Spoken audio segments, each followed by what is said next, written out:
Hi there, in this video I want to talk about the best way to back up your computer while traveling.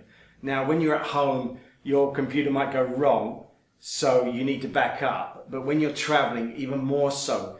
It might go wrong, it might get damaged, you might lose it, or it might get stolen. So you really need multiple backups. Now in my case I've got four 4 terabit hard drives and I've got about 2 gigabits of data, so I need that. I keep 2 of them with me, so one is connected all of the time and it's scheduled to back up daily. One of them I back up roughly weekly. I've got a third one, at the moment I'm in Phuket, and I've got a third one at a friend's house in Phuket, and I've got a 4th drive in England. So when I go to England I back that one up. The one in Phuket I back up roughly every 2 weeks. So those are the drives I've got, and I carry these 2 with me. So if I'm going on a trip, I'll back up all the ones I can. So in that case, it's 3 of them.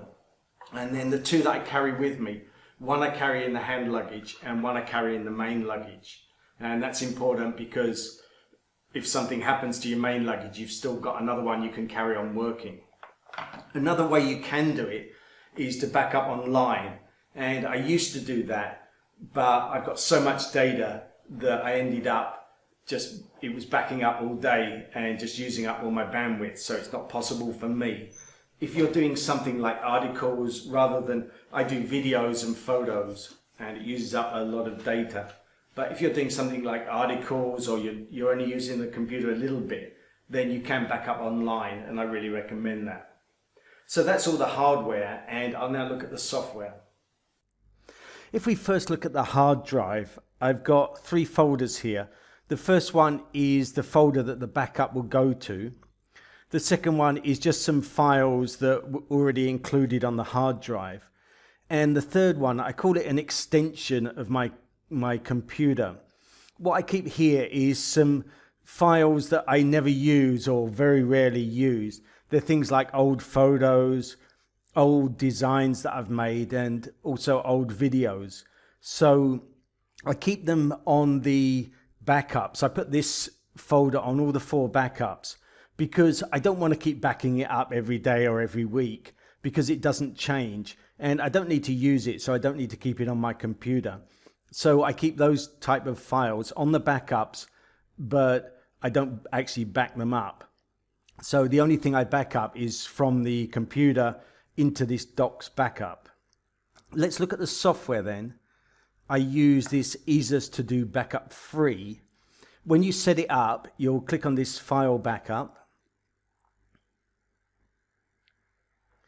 and you can choose what to back up. Normally that will be my documents, but you might also want to actually back up some other things as well.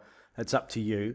And you also click this schedule, and then you can either do it daily, weekly, monthly, or here you've just got one time, so it's just when you actually set it to back up. You do it each time you want it. If we close those, then you can see here, if you haven't got it scheduled or if you want an extra backup, then you click over here, backup, and the first time you'll do a full backup, and then afterwards you'll do an incremental backup, and that will just back up any extra files that have changed. It won't back everything up. So as I said, I've got a 4 terabit hard drive and my data is around 2 terabits, but on the computer maybe less than 1 terabit, maybe 700 gigabits. So it's always good. I would at least have the backup drives at least 2 times the amount that you want to back up, because you're going to need space for those incremental files. Let's now look online. And here's the software, easus.com. If you just do a search for Easus backup, then you can find this. Click on the download center, and it's this one in the middle here, free download. And that's where you get the software from.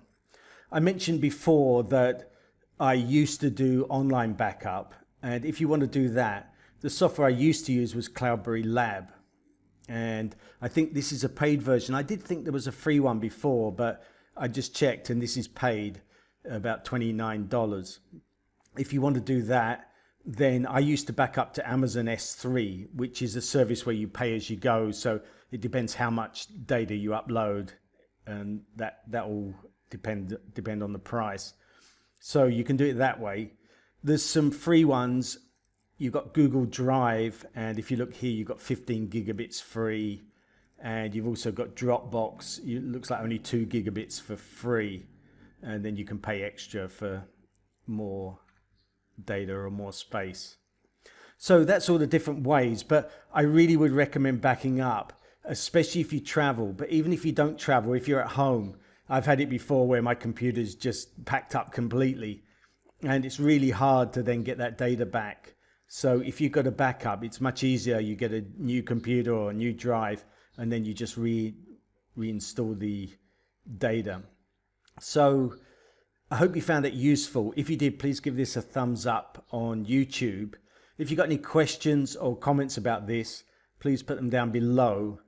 And if you're interested in my channel, which is all about traveling and working online, then please subscribe. I've been traveling for 27 years and working online for 20 years. So I really go deeply into that, all the different ways you can work online and how to travel. So please subscribe. Thanks for watching, and I'll see you in the next video.